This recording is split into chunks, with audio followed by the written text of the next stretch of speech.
एक तरफ यूक्रेन के साथ भीषण जंग तो वहीं दूसरी तरफ रूस अब अचानक इजराइल के ऊपर हमलावर हो गया है।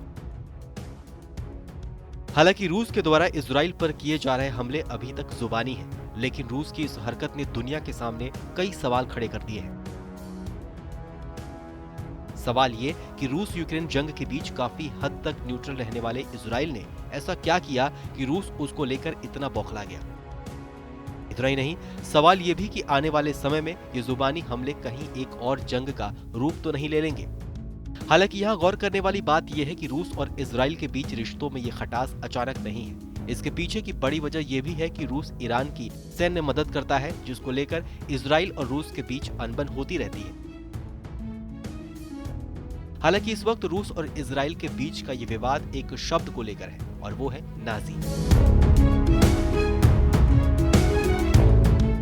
अब हम आपको इस पूरे विवाद को विस्तार से समझाते हैं। जब रूस और यूक्रेन के बीच जंग शुरू हुई तब अमेरिका ने इजराइल से यूक्रेन को हथियार देने की अपील की, लेकिन इजराइल ने यूक्रेन को किसी भी सैन्य मदद से इनकार करते हुए कहा कि इजराइल यूक्रेन में आम लोगों की मदद करते हुए वहां मेडिकल सप्लाई और कैंप्स लगाएगा।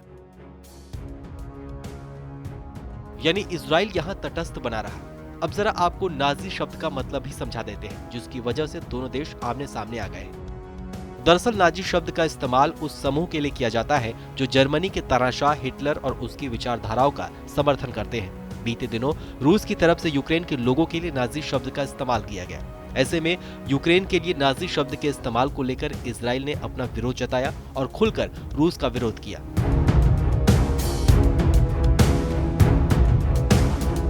रूसी विदेश मंत्री लावरोव ने अपने एक बयान में कहा कि यूक्रेन में कुछ नाजी हो सकते हैं। लावरोव ने यूक्रेन के राष्ट्रपति जेलेंस्की की तुलना हिटलर से करते हुए कहा कि जेलेंस्की यहूदी है और उनकी विचारधारा भी हिटलर जैसी है।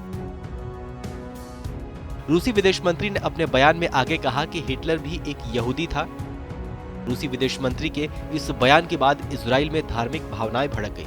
यहाँ तक कि रूस के इस बयान को लेकर इजराइल की सरकार के साथ साथ वहाँ के आम लोगों ने भी रूस और उसके इस बयान का विरोध शुरू कर दिया। बता दें कि भारत के लिए जिस तरह से हिंदू है, वैसे ही इजराइल के लिए यहूदी है। यानी इजराइल से ही यहूदी समुदाय की शुरुआत हुई, लेकिन आज के समय में इसका विस्तार यूरोप और अमेरिका के अधिकतर देशों में है।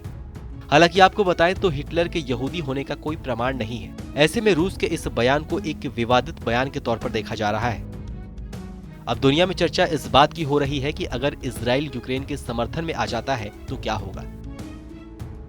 जानकार मानते हैं कि युद्ध के वक्त अगर इजराइल अपने हथियार यूक्रेन भेजता है तो रूस के सामने बड़ी चुनौती खड़ी हो सकती है, क्योंकि इजरायली हथियार देखने में हल्के और महाविनाशक होते हैं। ऐसे में सवाल है कि जिस युद्ध के ठंडे पड़ने की उम्मीद दुनिया कर रही है, क्या वो और जटिल होता जा रहा है।